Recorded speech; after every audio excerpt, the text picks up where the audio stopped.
The camera pans across the gleaming headquarters of GlobalTech Logistics. Sleek glass windows reflect the morning sun as employees in pressed suits hurry through automatic doors. Inside, the lobby boasts modern art installations and a digital wall displaying the company's impressive growth charts. On the 32nd floor, CEO Richard Hammond adjusts his designer tie as he stares out the window at the city below. At 45, Richard has built GlobalTech from a small delivery service into a nationwide distribution giant. The board meeting he just left praised another quarter of record profits, but something feels hollow in his success. His assistant knocks and enters. Mr. Hammond, the board is concerned about the high turnover rate at the Cincinnati warehouse. They're suggesting you implement the new efficiency protocols immediately. Richard nods absently, remembering the suggestion from his executive team go undercover to see the warehouses firsthand. Such shows were popular on TV, but Richard had always dismissed them as publicity stunts. Now, with unexplained efficiency problems and rising employee turnover, perhaps it was time to see things for himself. "Tell the board I'll handle it personally," he says, a plan already forming in his mind. Richard Hammond built GlobalTech Logistics from the ground up. 20 years ago, he started with 2 delivery vans and a small office. Now, the company operates nationwide with 50 warehouses and a fleet of trucks sporting the distinctive blue and silver logo. The son of a factory worker, Richard prides himself on having worked his way through college, though those days of struggle feel distant now. His corner office, sleek modern home, and vacation properties reflect his success, but lately, he's been questioning what it all means. His marriage ended 5 years ago, and his adult children rarely call except to ask for money. For his undercover assignment, Richard transforms himself completely. Gone are the tailored suits and expensive watches. His personal stylist helps him choose ill-fitting jeans and plain t-shirts. A fake mustache and glasses complete the disguise, along with temporary hair dye to add some grey to his carefully maintained brown hair. He practices slouching to mask his confident posture and creates a backstory. Rick Hammond, recently laid off from a manufacturing job, desperate for work of any kind. The Cincinnati warehouse was chosen specifically because of its problems: high turnover, declining efficiency, and increasing customer complaints. As the corporate Lexus pulls away, leaving Rick at a budget motel near the warehouse, Richard already feels uncomfortable in his new persona. Meanwhile, at the same warehouse, Elena Martinez finishes her shift, exhaustion evident in every movement. At 32, she's a single mother of 2 young boys, working 2 jobs to barely stay afloat after her husband abandoned the family 3 years ago. During the day, she cleans houses in the wealthier neighborhoods. At night, she works at the GlobalTech warehouse, sorting packages. With delicate features weathered by stress and long hours, Elena still maintains a quiet dignity. Her hands, once soft and meant for the art she studied in college, are now calloused and rough. But when she returns to her small apartment in the early morning hours, she still sketches by lamplight while her children sleep dreams deferred but not abandoned. Elena keeps a secret from her co-workers. Despite working full-time at GlobalTech, her salary barely covers rent and utilities. After her ex-husband stopped sending child support, she's been skipping meals to ensure her boys eat properly. Too proud to apply for food stamps and too busy to stand in line at food banks during their limited hours, she's found another solution that shames her deeply. The GlobalTech warehouse sprawls across several acres on the outskirts of Cincinnati. From the outside, it's an unremarkable rectangular building with loading docks and employee parking. Inside, it's a carefully orchestrated system of conveyor belts, sorting stations, and shelving units reaching toward the high ceiling. On Monday morning, Rick Hammond arrives for orientation with 7 other new hires. The HR representative speaks in a monotone as she explains the company policies: 2 15-minute breaks per 8-hour shift, 30 minutes for lunch, no unauthorized overtime, and strict quotas for package sorting. "You'll be tracked by the scanners," the woman explains, handing out wrist-mounted devices. The system monitors your speed and accuracy. Fall below the minimum threshold 3 days in a row, and you're automatically flagged for review. Richard notes how the other new employees shift uncomfortably at this news. He'd approved this system 2 years ago when his efficiency expert suggested it would boost productivity by 22%. Now, seeing the anxiety on his fellow trainees' faces, he wonders about the human cost of that 22%. The training lasts only 4 hours before they're assigned to their stations. Richard is placed in sorting, where packages arrive on a conveyor belt and must be directed to the correct outgoing truck lanes. The pace is relentless, and by lunch, his back aches from the constant bending and twisting. In the break room, a dingy space with scuffed tables and chairs and vending machines offering overpriced snacks, Richard sits alone, observing. Workers enter in groups, most looking too tired to speak much. They eat quickly, eyes on the clock. Elena enters with two other women, all wearing the same blue GlobalTech vest. They sit at a table near Richard, speaking quietly in a mix of English and Spanish. Elena only has a small container of yogurt for lunch, which she eats slowly, making it last. Their conversation drifts to Richard's table. "Did you hear they're raising the sorting quotas again next month?" one woman asks. Elena sighs. "How? We're already working as fast as humanly possible. But my cousin at the Dayton warehouse says they've already implemented it there. 3 people collapsed last week from exhaustion." "They don't care," says the third woman. "We're just numbers to them. Replaceable parts in their machine." Richard feels a sting at these words. He wants to defend the company, his company, but remains silent, realizing this is exactly why he came. As lunch ends, Richard watches Elena carefully wrap her yogurt container and place it in her pocket instead of the trash. The small action seems odd, but he's distracted by the bell signaling the end of break. Back on the floor, the conveyor belt starts again, and packages begin their relentless arrival. Days pass, and Richard's body protests the unaccustomed physical labor. Muscles he didn't know he had ache continually. His hands develop blisters that break and callous. At night, in his motel room, he soaks in a lukewarm bath, questioning how his employees do this day after day, year after year. He's learned the rhythms of the warehouse and the unwritten rules. The managers rarely appear on the floor except to reprimand workers who fall behind quota. Bathroom breaks are technically allowed but discouraged by the tracking system that notes every minute away from your station. Richard has also been watching Elena. Unlike some workers who cut corners when supervisors aren't looking, she maintains a consistent pace, carefully handling each package. During breaks, she speaks kindly to everyone but reveals little about herself. On his 4th day, Richard is paired with Elena for a special project reorganizing a section of mislabeled inventory. As they work side by side, he cautiously attempts conversation. "Been working here long?" he asks. Elena nods without looking up. 3 years. "You like it?" She pauses, considering her answer carefully. "It pays the bills. Mostly." "You have family?" A small smile softens her face. 2 boys, 9 and 7. Richard thinks of his own children, now in their 20s. That's a good age. Handful, though. "They're good kids," she says simply, but with evident pride. As they continue working, Richard shares his fabricated backstory about being laid off. Elena listens sympathetically. "It's hard starting over," she offers. "When my husband left, I had to take whatever jobs I could find. The boys needed stability." Richard feels a pang of guilt at her honesty in response to his lies. "It's tough out there," he agrees. Their conversation is interrupted by a supervisor appearing suddenly. "Productivity in this section is down 18% in the last hour," he announces, consulting his tablet. "Pick up the pace, or I'll have to note it in your files."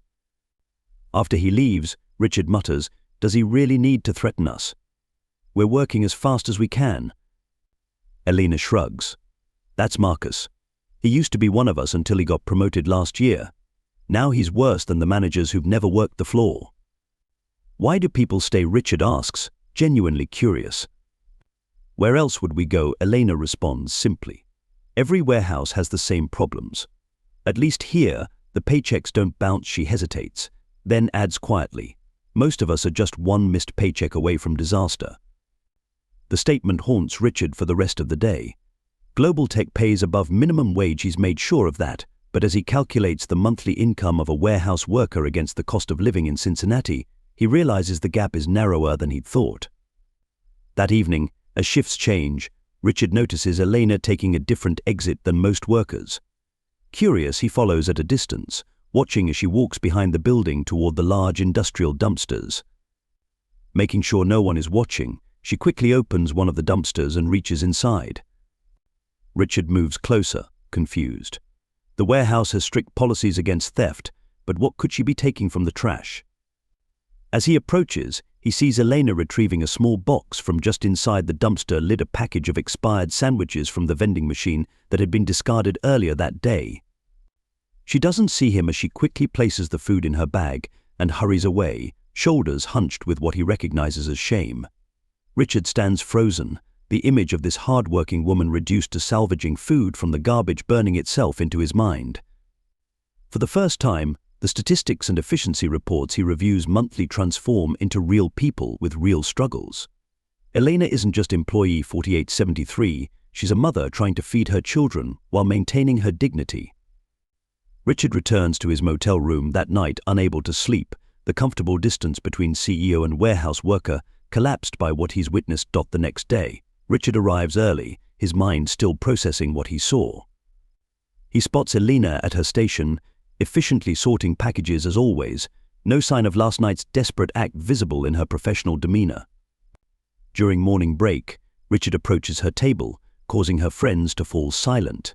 "Mind if I join you?" he asks. Elena gestures to an empty chair. "Of course not." Richard sits awkwardly, unsure how to proceed. "I was wondering if you could help me understand something about the inventory system," he begins, a transparent excuse to talk privately. Elena nods and follows him to a quieter corner of the break room. Once alone, Richard hesitates, then speaks gently. "I saw you last night, at the dumpsters." Elena's face drains of color, her eyes darting to the supervisor's office. "Are you going to report me?" No, Richard quickly assures her. I want to understand." Elena's posture remains rigid, defensive. "There's nothing to understand. Sometimes the vending company throws out perfectly good food just because the sell-by date passed. It's wasteful." "Elena," Richard says quietly, "you work full-time here. You shouldn't need to." He trails off, seeing the humiliation in her eyes. "I don't need your pity," she says sharply. "I do what I have to do for my boys." Richard backtracks. "I didn't mean, I'm just concerned. Is the pay here really that inadequate?" Elena laughs bitterly. "You must not have children. After rent, utilities, car insurance, and the boys' needs, there's barely anything left. My older son needs special tutoring for his dyslexia. That's an extra $200 a month the school doesn't cover." "What about assistance programs?" Richard asks, thinking of the benefits packages GlobalTech offers. "You think I haven't tried?" Elena's voice rises slightly before she controls it. "I make just enough to disqualify me from most programs. And GlobalTech's health insurance has such a high deductible that I can't afford to use it for anything except major emergencies." Richard flinches, recognizing the insurance plan he'd approved 2 years ago to save the company millions annually. "What about your ex-husband? Doesn't he help?" Elena's face hardens. "He's supposed to. The court ordered child support, but he moved to another state and stopped paying. I can't afford a lawyer to pursue him." The break bell rings, ending their conversation. Elena stands, her dignity reasserting itself. "Please forget what you saw. I'd lose my job if management found out." Throughout the day, Richard works mechanically, his mind racing. The policies he'd implemented to maximize shareholder value suddenly seem cruel when he sees their impact on real people. The efficiency system that earned him accolades from the board now feels like a dehumanizing mechanism to extract maximum labor for minimum compensation. During lunch, he observes the break room more carefully. Several workers eat nothing at all. Others share simple meals of rice and beans. Many, like Elena, make do with yogurt or a single piece of fruit, not enough calories to sustain the physically demanding work they're doing. When his shift ends, Richard doesn't return to his motel. Instead, he drives to GlobalTech's regional office in downtown Cincinnati. Using his CEO credentials, he accesses the employee database, looking up Elena Martinez's file. Her performance reviews are exemplary. In 3 years, she's never been late, never called in sick. Her productivity consistently ranks in the top 10% of workers. Yet her salary has increased only 2% annually, the standard cost of living adjustment Richard's HR department implements across the board. Next, he pulls the warehouse's financial reports. The Cincinnati location's profit margin has increased 27% since implementing the tracking system, while labor costs have decreased 15% through reduced overtime and benefit restructuring. Richard sits back, confronting the uncomfortable truth GlobalTech's remarkable growth has come partly at the expense of workers like Elena, dedicated employees whose basic needs weren't being met despite their contributions to the company's success. Late that night, Richard returns to the warehouse, using his executive key card to enter the deserted building. He walks through the silent sorting floor, seeing it with new eyes. The motivational posters about teamwork and excellence now seem hollow against the reality of employees salvaging food from trash bins. In his office at headquarters, Richard has a wall of awards for business leadership and innovation. None of them prepared him for the moral crisis he now faces. The business decisions that earned him praise in boardrooms have created hardship for the very people making his company function. Richard finds himself at Elena's workstation, imagining her standing here for 8 hours straight, maintaining perfect accuracy while worried about feeding her children. The tracking device mounted above continuously monitors her movements, reducing her humanity to productivity metrics. With sudden clarity, Richard realizes he needs to make fundamental changes, not just token gestures or public relations moves, but a genuine re-evaluation of how GlobalTech treats its workers. The following morning, Richard arrives at the warehouse with a sense of purpose. He first visits Marcus, the floor supervisor. "I need to see all the data on employee productivity for the past 6 months," he says. Marcus looks surprised. "New hires don't have access to that information." Richard holds his gaze steadily. "I'm not actually a new hire. I'm conducting an evaluation for regional management." The lie works. Soon, Richard is reviewing reports showing exactly what he feared: productivity is up, but at unsustainable levels. Warning flags for employee burnout are ignored. Turnover costs are masked by creative accounting that categorizes them as training expenses. At lunch, Richard sits across from Elena again. Today she has nothing to eat at all. "Not hungry?" he asks. She smiles tiredly. "I'll eat when I get home." Making a decision, Richard pushes half his sandwich toward her. "Please, I'm not going to finish this." Elena hesitates, pride warring with hunger, before accepting. "Thank you." "I wanted to ask you something," Richard says carefully. "If you could change anything about working here, what would it be?" Elena considers the question seriously. It's not just about money, though that matters. It's about dignity. We're treated like robots, tracked, timed, penalized for being human. No one asks for our input, even though we see problems and solutions every day that management misses. Like what Richard asks, genuinely interested. Elena glances around, then leans forward.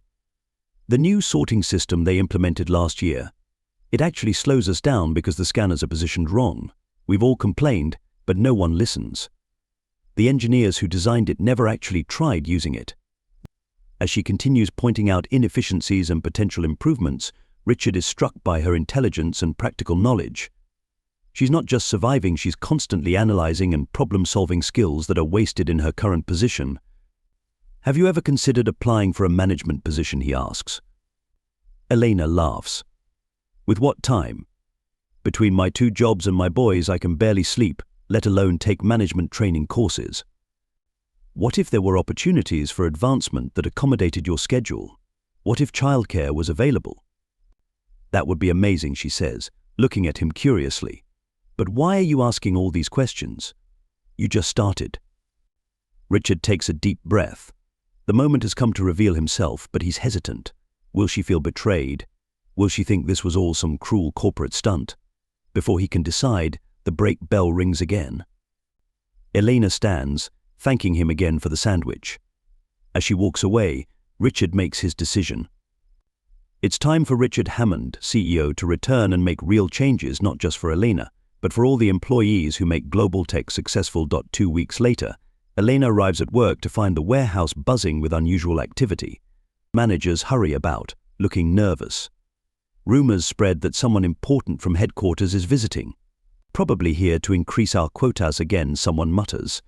At the morning meeting, the regional director himself appears, looking uncomfortable. "Today we have a special announcement. The CEO of GlobalTech Logistics will be addressing all employees." A murmur runs through the gathered workers. The CEO has never visited the Cincinnati warehouse before. Richard Hammond walks to the front, dressed in his usual impeccable suit. Elena doesn't immediately connect this polished executive with the disheveled new hire who shared his sandwich with her 2 weeks ago. But as he begins to speak, recognition dawns. "Many of you don't know me," Richard begins, "but I've had the privilege of getting to know some of you recently.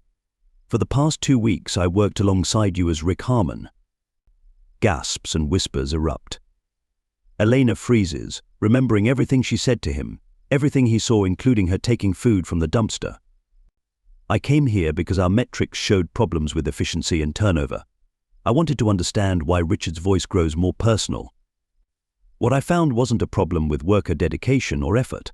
What I found was a system my company created that focuses on productivity at the expense of human dignity." But the warehouse falls silent. Starting today, GlobalTech is implementing immediate changes. First, all full-time employees will receive a 15% raise, effective immediately. He pauses as surprised murmurs spread. Second, we're revising our benefits package to include affordable healthcare options with lower deductibles, childcare assistance, and educational support for employees and their children. Elena can hardly believe what she's hearing. Third, Richard continues, we're establishing a worker innovation program. You know this warehouse better than any efficiency expert. Your ideas matter. Representatives elected from your ranks will meet directly with management to improve processes. He outlines more changes: flexible scheduling options, career advancement pathways, and the elimination of the invasive tracking system in favor of more collaborative performance evaluations. Finally, Richard says, looking directly at Elena, I'm announcing the creation of a new position, Employee Advocacy Director.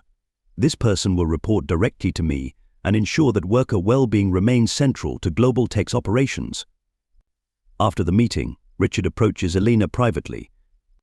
I owe you an apology, he begins. I wasn't honest about who I was. Elena nods cautiously. Why reveal yourself now? You could have made these changes anonymously. Because authenticity matters, Richard answers. I've been hiding behind spreadsheets and profit margins, forgetting that real people make this company work. I need to be accountable. He hesitates, then continues. I'd like to offer you the Advocacy Director position. Your insight and compassion are exactly what GlobalTech needs. Elena looks stunned. Me? But I don't have management experience. You have life experience, Richard counters. You understand the challenges our workers face because you've lived them. That's more valuable than an MBA. Elena considers the offer. I'd need flexibility for my boys. Of course. The position includes flexible hours and the option to work remotely when needed. And your first project would be designing the childcare assistance program. For the first time since he's known her, Elena's eyes fill with hope rather than resignation. I'd like that very much. 3 months later, GlobalTech's Cincinnati warehouse has become the company's most productive location. Turnover has decreased by 60%. More surprisingly to the board, profits have increased as efficiency improvements suggested by workers themselves have streamlined operations. Richard sits in a meeting with Elena, now confidently presenting her plans for company-wide implementation of the Cincinnati model.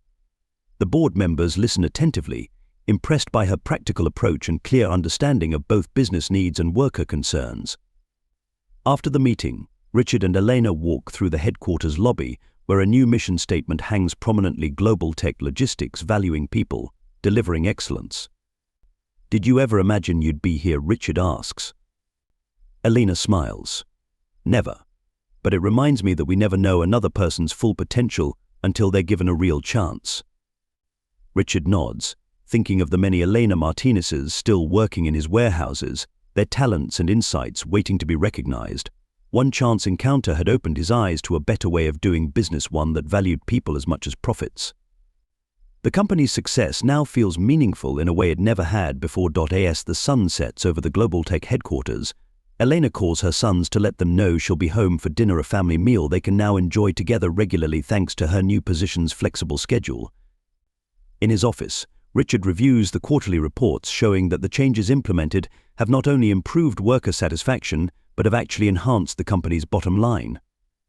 What began as a crisis of conscience has transformed into a new business model that proves treating employees with dignity is not just morally right but financially sound. The story of GlobalTech's transformation has spread throughout the business world, challenging other companies to re-evaluate their own practices.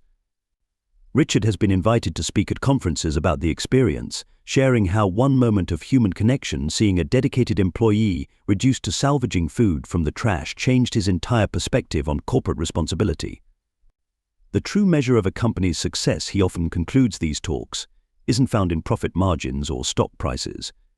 It's found in the lives of the people who make that success possible. And Elena, once struggling to feed her children despite working 2 jobs, now leads a national initiative to ensure that no employee must choose between dignity and survival. Sometimes the most profound changes begin with a single moment of truly seeing another person's reality.